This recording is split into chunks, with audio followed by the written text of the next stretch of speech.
When I was a little girl at the age of 12, I used to page through the encyclopedia, and I'd always stop at the whale and dolphin page, and I would always look at dolphins and go, wow, here's a really evolved brain, but it's in the water, so it's not like us. I wonder what they're thinking.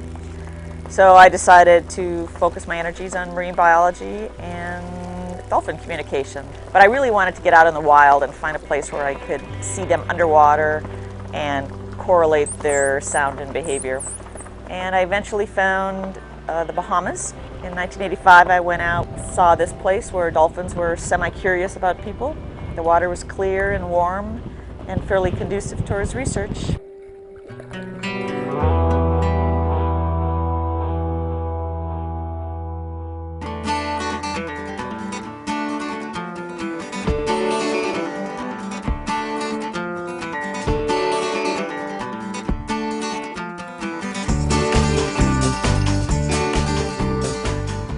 For the last 25 years, Denise Herzing has come to this remote patch of sea in the Bahamas to learn how dolphins communicate and behave in the wild.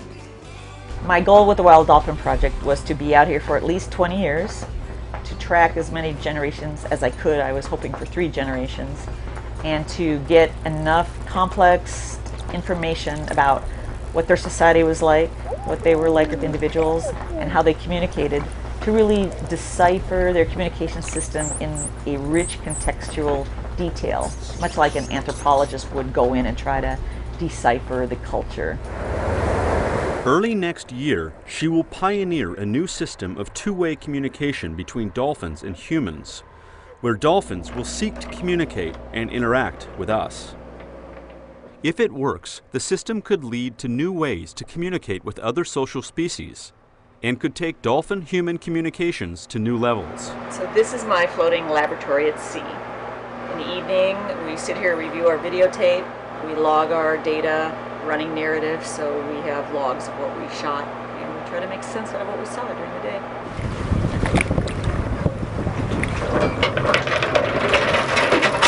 Since she began the Wild Dolphin Project in 1985, Ms. Herzing and her team have recorded almost 2,600 encounters with dolphins here. This rich trove of visual and audio information is shedding new light on how dolphins communicate and behave in the wild. So this is an example right now of a mother and calf that are whistling back and forth to each other. This is Violet and Verde, her son. This is her son coming up over from the contact call. So that's actually a perfect example of the mother calling the calf to come over. The calf's been kind of rambunctious and getting in a little bit of a trouble, so she's just called him over, and now he's very appropriately hanging out under her and behaving himself. This work is building on what we already know about dolphin communication, most of which comes from captive studies of dolphins. For example, we know that dolphins use 3 types of sounds to communicate: whistles, which are like names, echolocating clicks or sonar, and burst pulses. Their burst pulse sounds are fairly unstudied because they're very difficult for us to categorize because of their graded nature and their sort of long durations. These sounds probably carry the most information, at least that's my sense of it, than any of their sounds and where they might be sort of hiding encoded information. Scientists have also learned that all 3 sounds dolphins make contain information in the ultrasonic range, far beyond what humans can hear. Ms. Herzing believes that the secret to dolphin communication may lie in these upper ranges. There's potential for a lot of information to be encoded in these upper frequency ranges. It could have all sorts of patterns in it that we haven't really been able to decipher.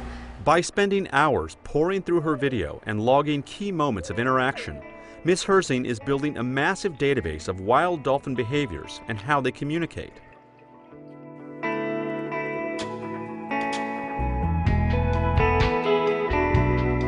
Some encounters are more fruitful than others. Here, Dr. Herzing plays keep away with a piece of sargassum seaweed. An interaction like this provides the kind of opening she needs to do her two-way communications work, creating an opportunity for wild dolphins to seek interaction with humans. That encounter is also a really good example of what I call a window of opportunity. Here we have an object they like to play with, and so it's a way to maybe further the communication between us two species.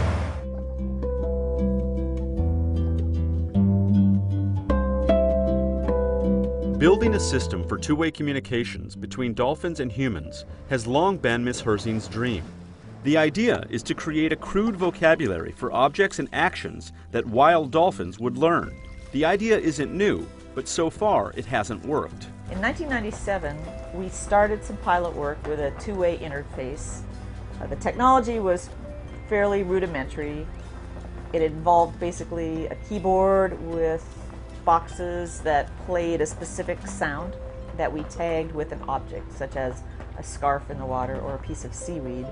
Back then, technology didn't allow her to interpret dolphin sounds in real time, and in 2000 she put the project on hold.